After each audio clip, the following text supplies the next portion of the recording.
just slightly. So just gently sway from side to side. And so even this is balancing the pelvis, balancing all the 5 energies, creating a breeze. And it's the first of the Tibetan rites. So the original Tibetan rites, which just keep doing what you're doing, but I'll show you and you'll understand why I don't include it generally in practice.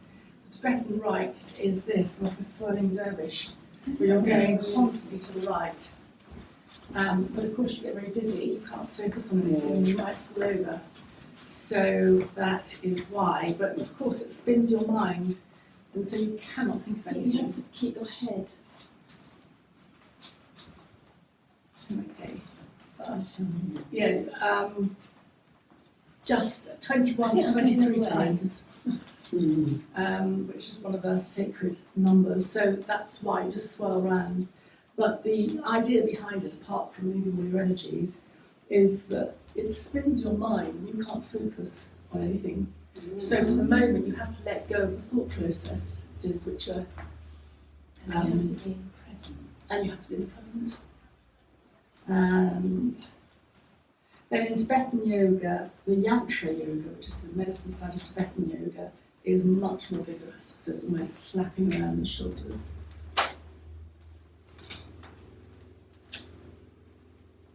Which you can really feel at the top of your back, the thoracic area.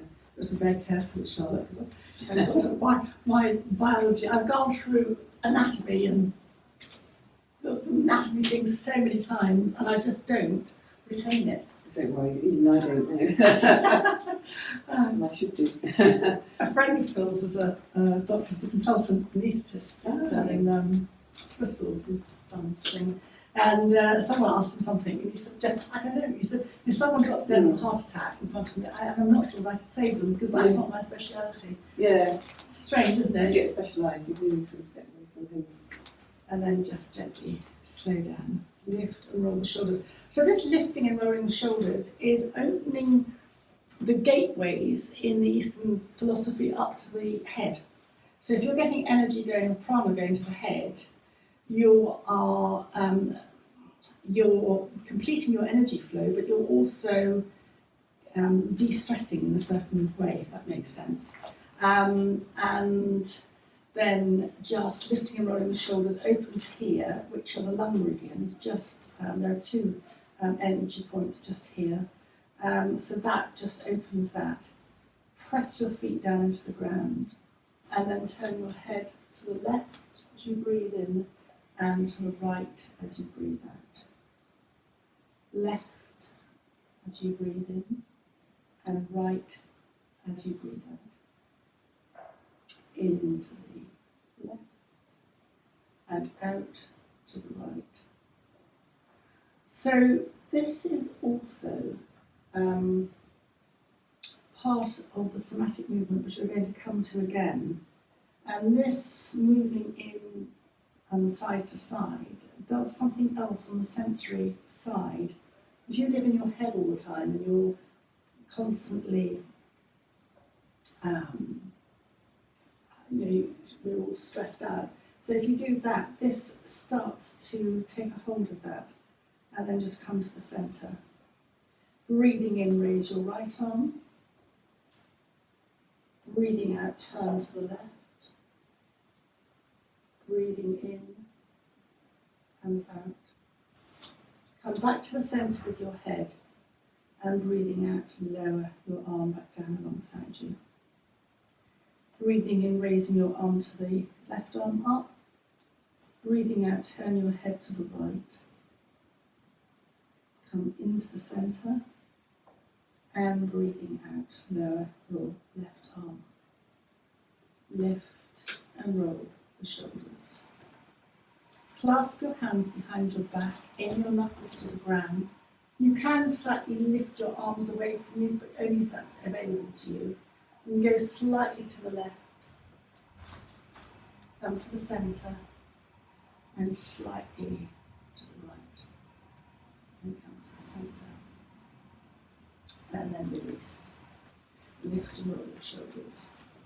And before we come to the ground, I need to do something very odd. Patsy's done this before. It's EFT, which is Emotional Freedom Technique, which I don't like that sound at all. It connects into the meridians. Really odd, if I can remember it. You start by just taking the backs of the hands together. There are different ways of doing this, and then this is where it gets very odd. So think of something that you might want to address, like whatever is bothering you, and then just thinking of that, thinking how stressed you might be. I mean, this is ludicrous, isn't it? So it's up at the top of the head. It does, I find it strangely calming. And then the forehead. You can have one hand or both hands. And then beneath the eyes. And then beneath the, is it the filter in this? Mm. And then the chin. And then the famous K27. And then they finish, which I find really awkward, and I only can do it with one hand really, just under the ribs, just almost where the bra line is. There must be a point there. I must look it up. Your hand can be guided to it. And then just release, you keep on doing that sequence, and come to lying. Knees bent, feet hip width apart. So this is starting one of the very first somatic listening. It really is really, really gentle. And here she says it softens the nervous system. So just coming,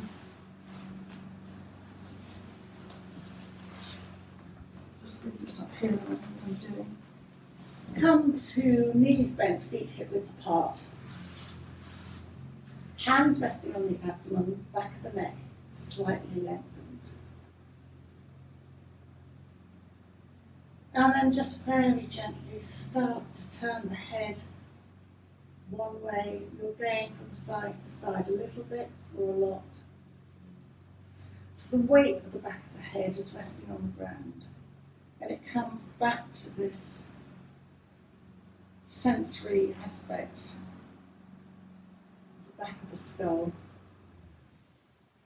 And as you just gently, everything is done very slowly and for a very long time. Just turning the head.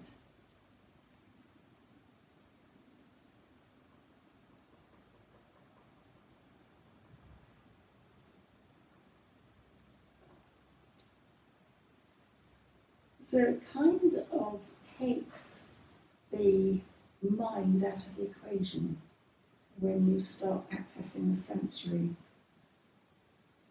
part. It's a little bit like the brain-gut feeling. When you work from the gut,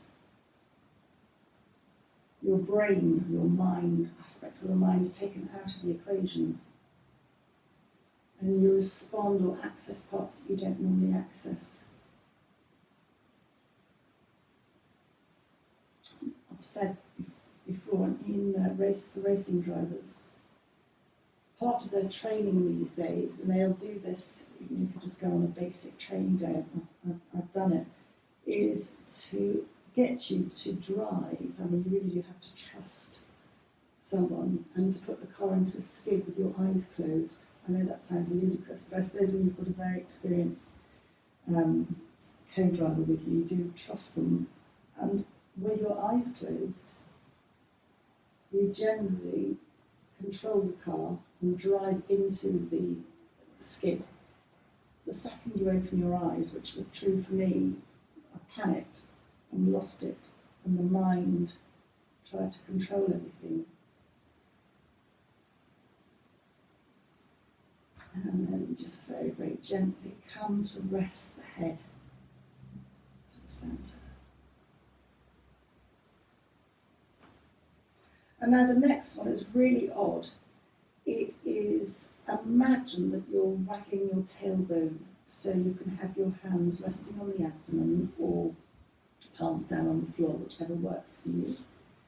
And in order to wag your tailbone, you're bringing one knee slightly forward and then the other knee slightly forward. So as you're bringing your knee forward, just ask me if that's not making sense. As you're bringing your knee forwards and backwards, you're going side to side on your hips.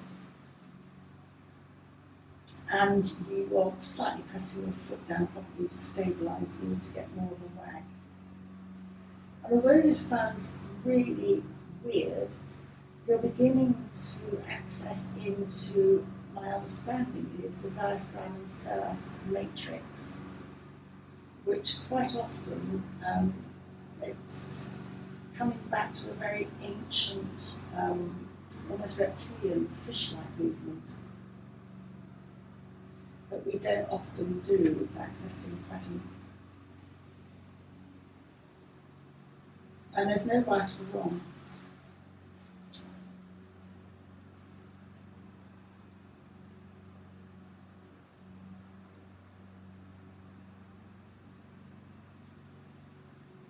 And then very gently start to slow that movement down.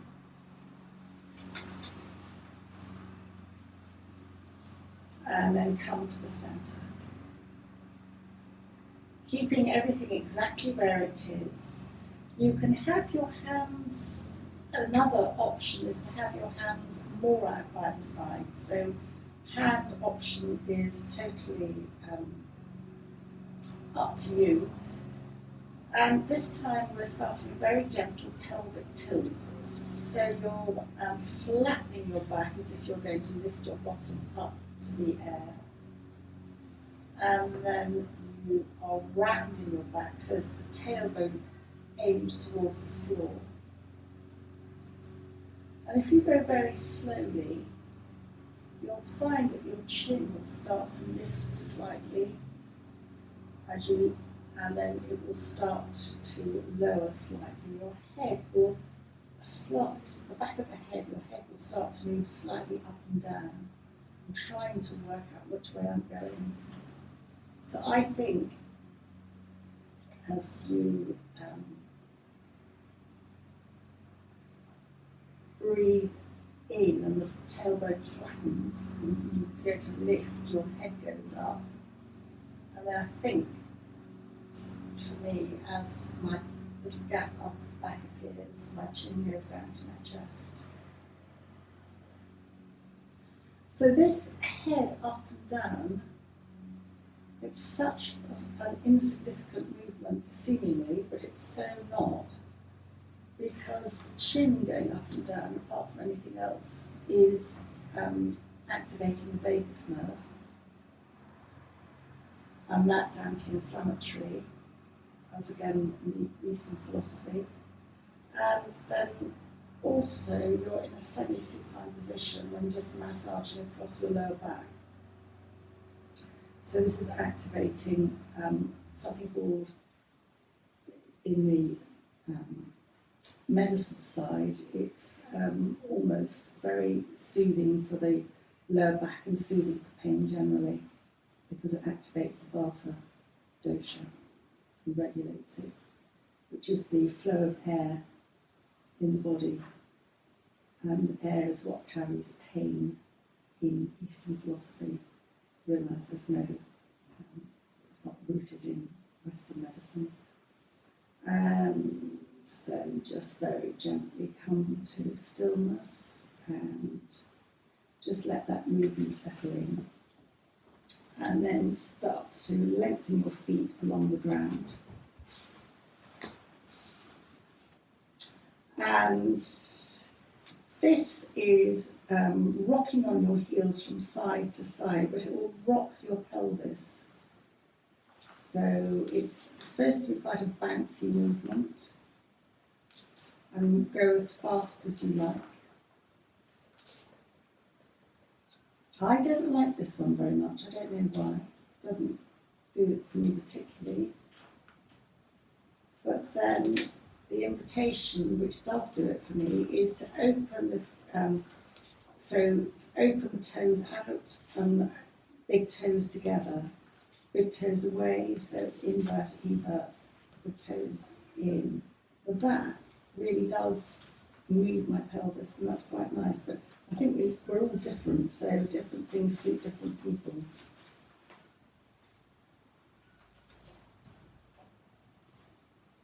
And then just very gently come to rest. And now this is alternate lying tree, so bending up your right knee, your right sole of the foot goes or aimed towards the inside of the left leg, and releasing your right leg away from you, both legs straight. And then very gently sliding up the left knee, left sole of the foot goes towards the inside of the right leg, and releasing back down again. And just do that a few times in your own timing, which accesses it's not a movement we do very often.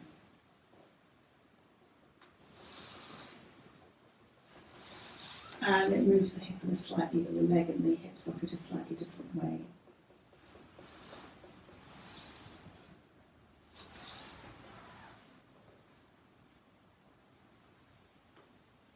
And in yoga therapy, one leg at a time is always, or one arm at a time, because you don't tend to get a better movement than you do both together. However, we are going to do both together. So very briefly, bring your soles of your feet vaguely together. They don't have to come very far in. And then roll both knees to the right, so your left hip lifts up. Bring both feet and knees up to the centre. Your arms can be out as much or as little as you want. And roll both knees over to the left so that your right hip lifts. Come back to the centre. Both knees over to the side. And then we're just carrying on doing that. So this becomes very much more into your somatic movement, which explores many things, but one of the aspects is exploring the relationship of the limbs to the torso, which is where things can get quite stuck in the joints. And so when you are lying on the floor, a lot of muscles supporting you to stand upright can let go. And your muscles along the spine can begin to relax. And you can start to bring your head naturally into the movement. You'll find that your head will naturally go one way or the other. So my head is going away from the direction of my knees. So we're massaging across the lower bottom, the lower sacrum, lower back, the bottom area.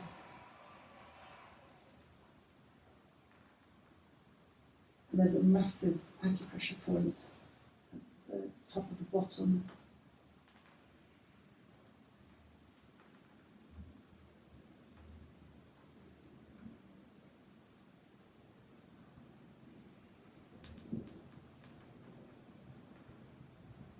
And then very gently come back to the centre.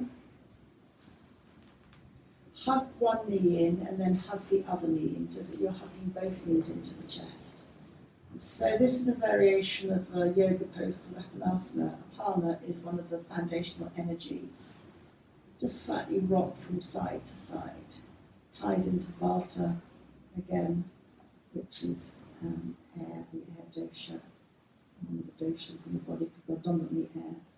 And then still hugging your knees into your chest, both knees into the chest, and still hold the knees, both knees drift away from you to arm's length. Breathing out, hugging the knees into the chest. And then just let the arms drift away. We're going to do this a few times.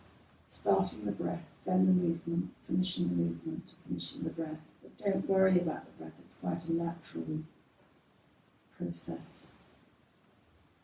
And you'll notice also, apart from massaging up and down the spine, you're also coordinating the movement with your breath. So you're beginning to calm, as we have done all the way along, the entire nervous system.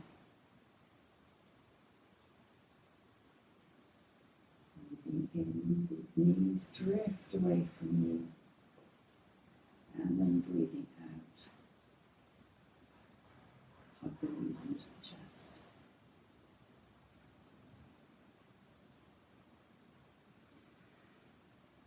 It takes quite a long time for the muscles to start to relax. If someone's got a back wipe out and they're in spasm, they will be needing to almost rest like this on their backs for a good 15 to 20 minutes to even begin to start the muscles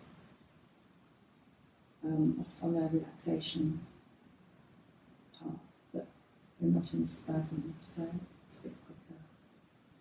And then come to bring your knees to the ground, your feet to the ground, your knees up to the ceiling, and come back with your arms whatever. Just perhaps bring them out to the side. Stay where you are. I'm going to sit up because I find that this, as I'm explaining our movement to you, is almost impossible. It's so much easier if I stand up. So it's ringing the dishcloth. It's going up. It's going that. It's that movement. Does that make sense? Mm-hmm. I find that very awkward. I'm going to lie down and do that, but you've got to move from your space. It's called ringing the dishcloth, but again, when you're lying down, the arm is supported on the ground, and it's much more restful within the shoulder socket. And then you can start to, as you do that, as you can start ringing up the dishcloth, as they call it, then just start to sway your legs from side to side. So turn one way, the knees drop one way, come to the centre with your knees and turn the arms the other way as the knees drop the other way. There's no prescribed right or wrong. The arms turn, the knees come to the centre and drop to one side. You're lifting your hips off the ground. So this is a classic somatic movement. Back of the head starts to join in. There's no right or wrong. My head tends to move away from the direction of the knees. This is a classic somatic movement where everything is just being exercised in the joints, top of the spine, around the neck area, base of the spine is in a very gentle twist. You're, strangely, as you twist over, you're stretching almost the more your knees drop all along the intercostal muscles. So if that's too much for you, then don't drop your knees as much. Depends where you want to be. This, as I said, is one of the classic somatic movements. And you come back to that diaphragm, also psoas matrix that's described in the somatic movement. I don't understand fully about the psoas. It's very connected to the elements of fear. It's more than just a muscle. It's so having the psoas as we're going from side to side, neutral on one side and the other, is again all quite helpful. It's interesting because it's such a simple movement, and yet it does. And then coming to the knees, up to the ceiling. And this time, just open one knee out to the side. Bring that knee back to centre and drop the other knee out to the side. Then you'll just slightly roll on your hips. It's like opening an oyster or a clam, press the foot of the upright knee into the ground, and that will support you as you come to bring your other knee down. Lift the knee up, and then drop the other knee open and press the opposite foot down slightly.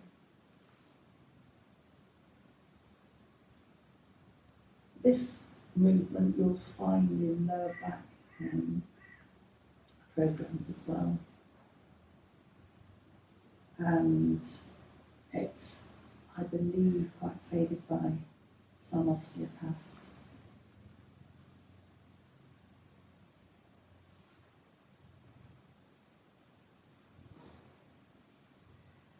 And the nervous system, what the description is that you start to feel tingles and little movements in the body as everything starts to slow down and the energy of prana starts to move around the body.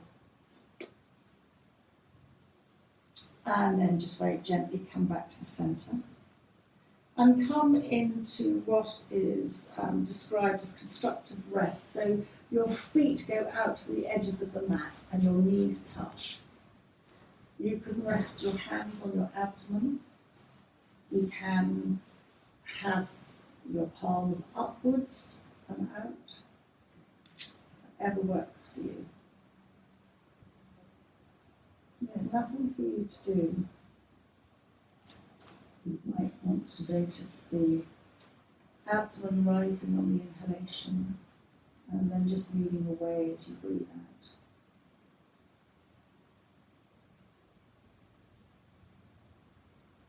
You might like to imagine the breath travelling from the base of the spine all the way up to the top of the head.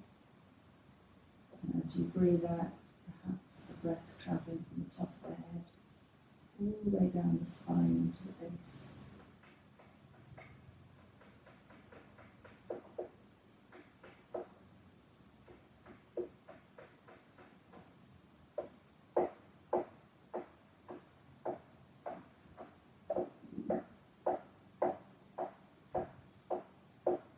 When we get very anxious, which includes me as well, although the muscles can get tight on one level, especially the neck can get very tight, precludes energy going up into the head properly, which is, in Eastern terms, is classified as diseases of the upper head.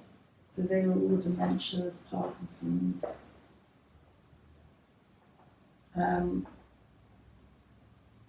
But on the other hand, people who are very busy in their minds think too much in their heads. And so therefore attaching sensory experience, where you don't have to think about it, to the body movements, calms down the nervous system, supposedly lowers cortisol levels. And then very gently come to roll onto one side. I would possibly, if you've got space, suggest the right side. And whereas we normally rush to get up, I hear the invitation is to curl in. So you might want to have one hand underneath you, or just curl in a semi-fetal position.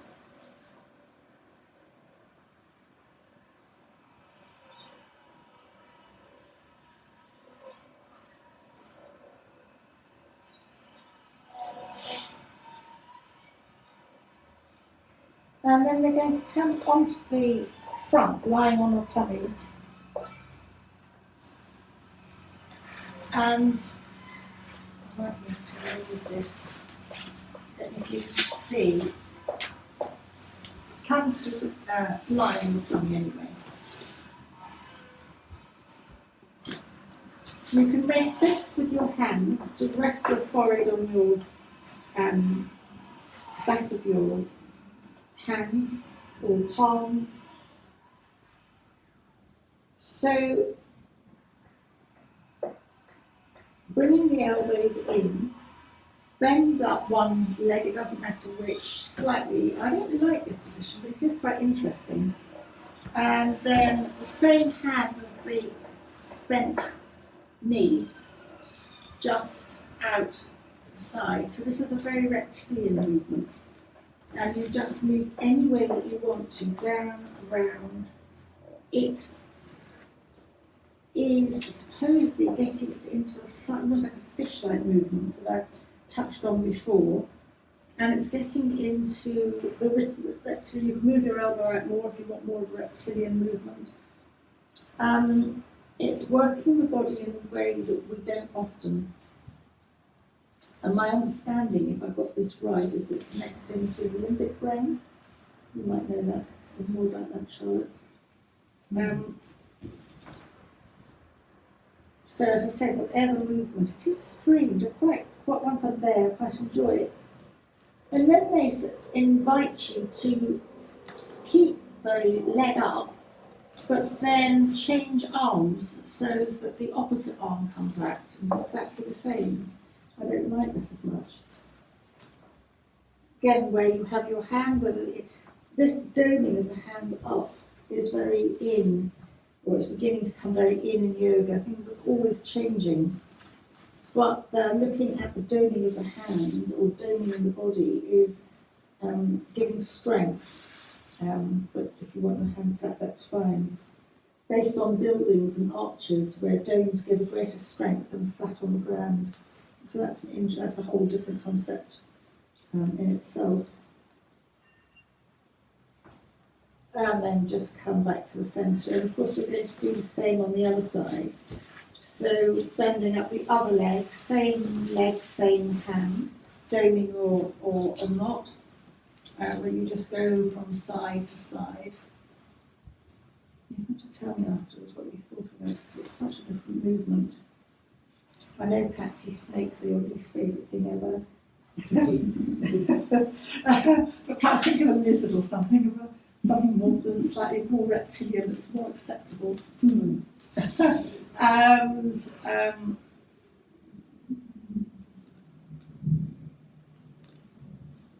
so as I say, whatever movement, you can have your elbows up or round, root the shoulder, whatever you want to do. And again, it ties slightly into intercostal muscles as well, as you're kind of moving your ribs as little or as much as you like. And then the invitation is to keep the same leg up, but then do your reptilian dome with the other arm. I don't know why I don't like it. It's a cross part of the body.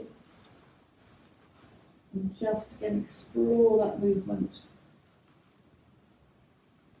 Again, my understanding is that there's, it just kind of works the whole body in a way that we don't. And there's a lot in somatic movement of the fish movement, where you almost feel that you're like a fish, and this kind of slightly mimics that, but then just very gently come to a real classic sphinx, just looking down at the mat on your elbows. So in restorative yoga, you'll spend a good few minutes here. But just slightly wobble your bottom from side to side, sacroiliac stabilizer. If you're thinking about your sciatic, then just tap one toe underneath with one foot. Extend your heel up to the ceiling and just the whole leg lifts off the ground, and then just release the leg back down to the ground. And then tuck the other toes underneath. That opens the lung meridians, by the way, tucking the toes underneath like that. Stretch the heel up and back, and then just release. Heels out to the side, and just wobble from side to side. Sacroiliac stabilizer. And then come on to, we're going to come either via downward dog to child or come straight to child. So come to knees, and your choice. If you want to come to a soft downward dog, then please do. But either way, we're going to come to a child's pose. And just a soft downward dog. Keep the knees bent, feet can be wide and hip width apart. And that lengthens your tailbone, lengthens your back. And then begin to stretch your feet out. And then walk one foot and the other if you are doing downward dog. If you're doing child, then that's fine. Downward dog is an inversion, of course, but it's a complete body balancer in terms of hormonal balance. And even here, the ancient yogic teachings was to have your hands flat to the ground, but there is a movement set by certainly a doctor, he's called Dr. Timothy McCall in the yoga world, who again explores having the hands domed to strengthen rather than the opposite. So I'll leave that to you. And then come to knees to the ground. Before we do come to child's pose, just want to explore that fish movement. So if you sway your bottom from side to side, you're stretching your intercostal muscles along the side. You almost imagine the hiss that a fish makes as it swims, looking down on top of it. You can get that very nicely in all fours. You can turn your head as well.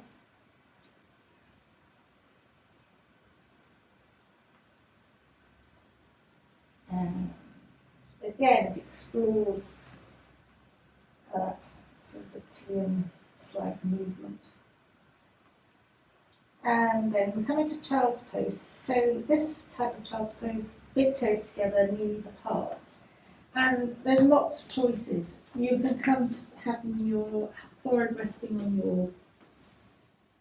your clasped hands, backs of the palms. You can get down bottom towards your heels, stretching out. You can do a classic child, palms up. Just go to where you're comfortable. You can even come onto your elbows and have your bottom more up in the air in almost like extended puppy pose. That really does stretch everything. I find that quite nice. It gets into the thoracic area of the back, but it also stretches along the sides as well. So wherever works for you. If you want to calm your nerves and you want a quick fix, then child's pose is very calming for any forward bend is. But for that, you might prefer, rather than bringing your head right down, to have more of a restful position where the forehead is resting on the backs of the palms. It's not quite so far down for your head. Have a bolster there. Blood to the head, but not quite so dramatic as full forward bend. And then we're going to very gently roll onto our backs, knees up, feet hip width apart.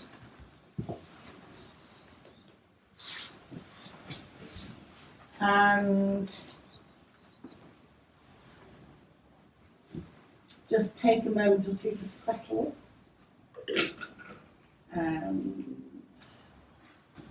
just hands either palms down alongside you or resting on your abdomen, elbows out a little bit. The purpose of this is again slightly different. So for here, cross your left leg over your right. Just sway both knees gently from side to side.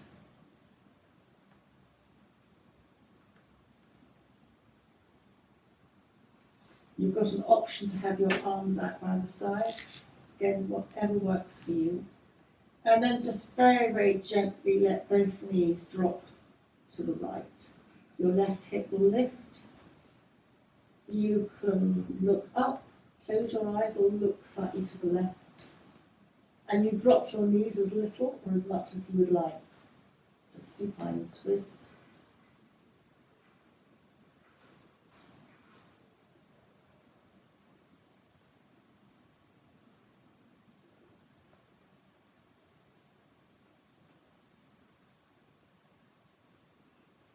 And then very gently engage your lower abdomen in towards your spine.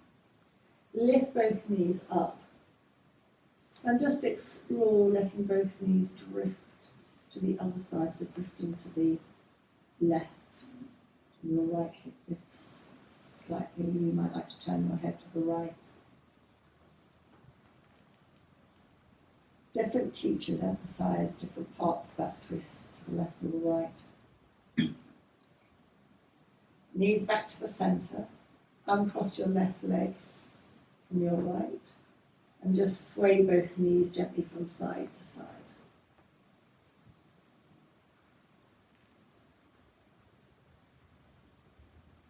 And then cross your right leg over your left. Sway both knees from side to side.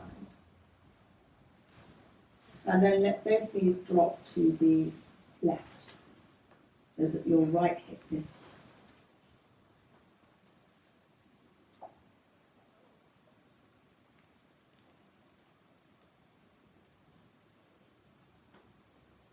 You can look up, look to the right, close your eyes.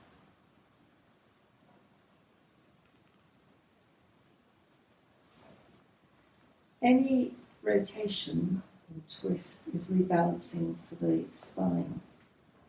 But you've got to check before you rush someone into either a rotation or a forward bend, funnily enough, that they're not compromised on the lower back. So hopefully we've worked into this gradually. Tummy in, lower abdomen in, to support you as you bring your knees upright, and just compensate by dropping the knees over to the right. Head can go perhaps to the left, but your choice, or looking up.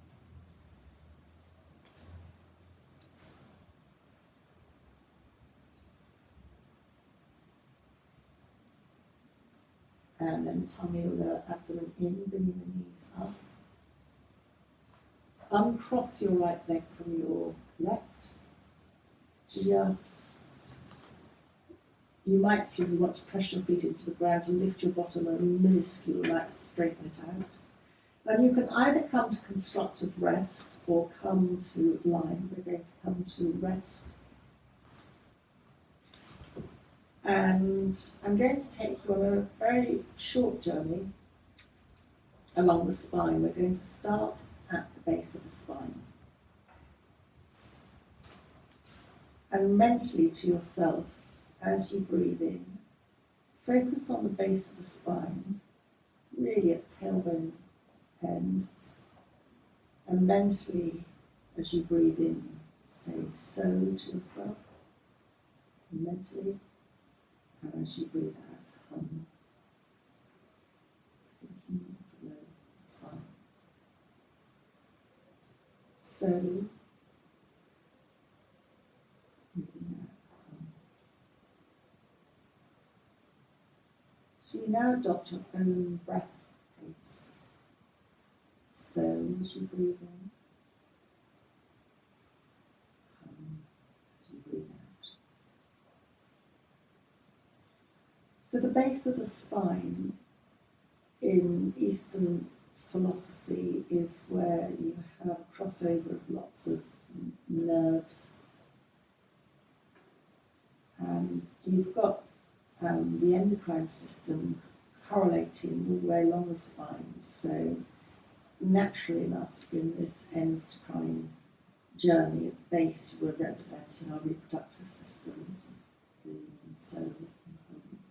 And even though we're not thinking of that aspect of ourselves, there are certain parts of that are still very much valid. It's to do also with our survival, something we share with all the animals in the animal world. Our survival instinct. And then let go of that solar hum as you move along the spine, fractionally only a little bit further up, lower abdominal level. And again, just focus further along the spine, just inside the spine. And breathing in, so breathing out.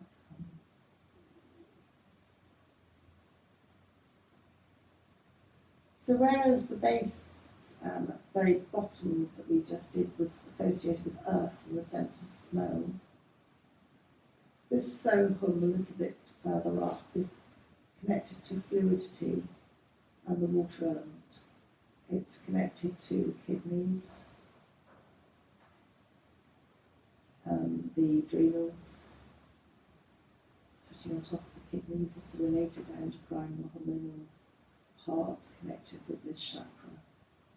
It's connected emotionally to our sense of joy or otherwise. When the energy is flowing normally, it's joy, and when everything's in balance, and when it's not in balance, it can manifest in a number of things, one of which is a whole interesting thing, is addiction, whether it's addiction to work or substance, so when it's out of balance. Colour, there are colours as well associated with that, but there are different systems. So in this more traditional system, it's colour orange. First was red, but you'll find certainly in Ayurveda in India different colours. So, and then just gently moving up now in your focus, we're still saying so home. And just settle your attention behind the navel. This is connected in the endocrine system with digestion and all the digestive enzymes. Each chakra has a resonance, a sound. They call them Bij mantras. And if you have the singing bowls, your body will respond naturally without you having to do anything to the sound. So there's the colour yellow in this system, and the chakra is called the Metapura Chakra, connected with how we transform the food that we get, but also how we transform life's experiences. Often this can be out when we have a tummy that rumbles and gurgles. It's connected to the gut-brain connection that is so complicated. So breathing in so and breathing out home. Breathing in so, breathing out home. So this connects to the element of fire and links further up to our eyes as well. So people with digestive problems can sometimes find that their eyesight just takes a bit of a wobble. This is all in the Eastern philosophy, not Western medicine, I hasten to add. And so as you breathe in, as you breathe out. And then we come up to the heart, and the heart is given such prominence. Heart knot. It's very much focused on yoga. Again, my understanding is that when we're developing in the womb, our heart's the other way round. And then somewhere along the line, fairly early on, it twists, so you really do have like a knot at the bottom of the heart. It goes upside down to be where it is now. Again, not my forte, but just quite interesting. So the heart, again, connected to the elements. So the heart is connected to the element of air, and it connects the sense of touch. So think hands, healing hands, touch. As the air goes through your fingers. Colours here are traditionally either pink, of course, and connected very much to compassion, and green as well. There's another colour connected to the heart.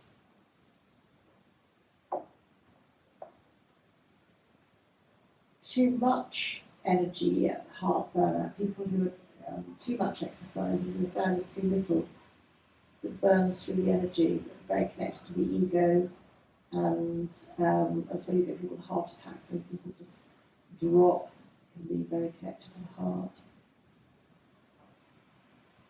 And of course the heart links in very much to the respiratory function and connects also to the throat. The two energy points are quite connected. So as you breathe in and hum as you breathe out. There are other chakra points along the way, I'm just focusing on the main ones. There's one in between the heart and the throat. But just bring your attention out to the throat, which connects it again to our respiratory centre. I mentioned about energy in people who have dementias that doesn't get up to the head. So you've got the collarbone and you've got like a dome around the throat area. And if this closes off, people cut off from their emotions. It blocks the energy. The energy, I've talked about all the 5 energies that we did at the beginning of the class. The base being Apana, one of the top energies around the throat is Udana, and that energy is the one that's disturbed in people with dementias and Parkinson's. My understanding is that they give speech therapy on the NHS now. But the speech only goes up to the vocal cords. You want it to go out, you want it to go further up into the head. And yoga has the humming bee breath for that, which is very lovely. But just for the moment, focus on the throat. And the throat and the next 2 main chakras connect to the element of ether, the universal sound of Om for the next 3 chakras, kind of blue at the throat, connects the thyroid and the parathyroid glands. And the thyroid, again, my understanding is that continual nervous exhaustion and stress connects into the adrenal glands, which, if they are exhausted for too long, can not lead to some of the autoimmune things that would probably be in us anyway, but that can be act as a trigger. When we turn our head slightly from side to side, we're balancing the thyroid and the parathyroid. Just focus on breathing in, so, and breathing out. And I think in Egyptian, you probably know more than I do, Egyptian mythology often have like a beetly, scaraby, bluey thing at the throat, confers protection. It's where we speak our truth, so when we say something that appeals to us and it doesn't, so our body's out of sync with our mind, that's where it shows up in the throat. And then let your mind drift on the forehead, that dent in the forehead between the eyebrows, the third eye, connecting into our sense of intuition. It's called the Ajna Chakra. So as you breathe in, and hum as you breathe out. And you can just imagine breathing in so, breathing anything that you want, and breathing out hum anything you don't want. Emotions or things, just let go. So as you breathe in, and hum as you breathe out.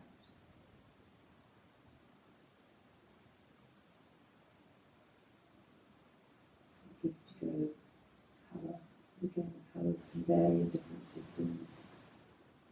And then finally come to the very crown of the head, the Sahasrara, where we connect to the outside world. Then the element of ether, the universal Bij mantra sound of Om, Om, resonating throughout the body. It has many colour associations. White is one of them, gold and silver. So as you breathe in and hum as you breathe out.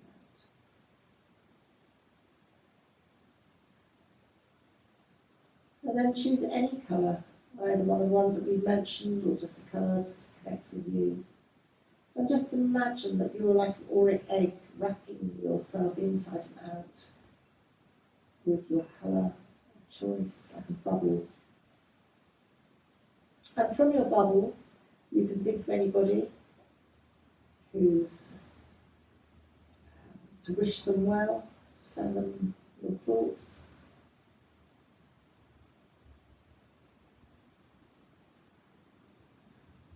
And then just let that thought go. And